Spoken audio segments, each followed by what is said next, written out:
अस्सलाम वालेकुम दोस्तों, कैसे हैं। आज हम बात करेंगे बोनस 480 यूरो।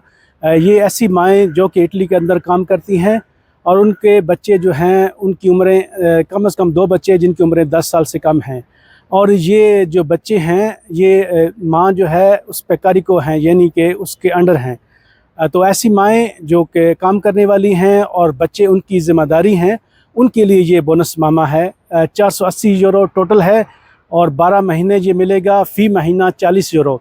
तो याद रखें, ये हर माँ के लिए नहीं है। ऐसी माँ जो काम करती है और बच्चे उस पे कारिको हैं और उसका रेडितो जो है वो 40,000 यूरो से कम है, तो आप ये नुमाइंदा कर सकते हैं। इम्स ने इसका सर्कुलर जारी कर दिया है 28 अक्टूबर को। 139 के नाम से जो है सर्कुलर है।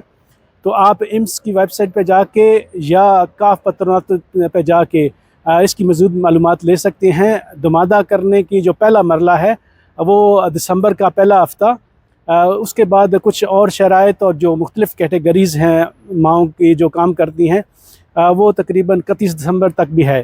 तो इसकी मज़ीद बेहतर मालूमात जो है वो आप वेबसाइट पे जाके इम्स की या फिर आप किसी काफ पत्रोनातों के पास जहाँ पर ये नुमाइंदे किए जाते हैं उनसे मज़ीद मालूमात ले सकते हैं। वीडियो देखने के लिए शुक्रिया।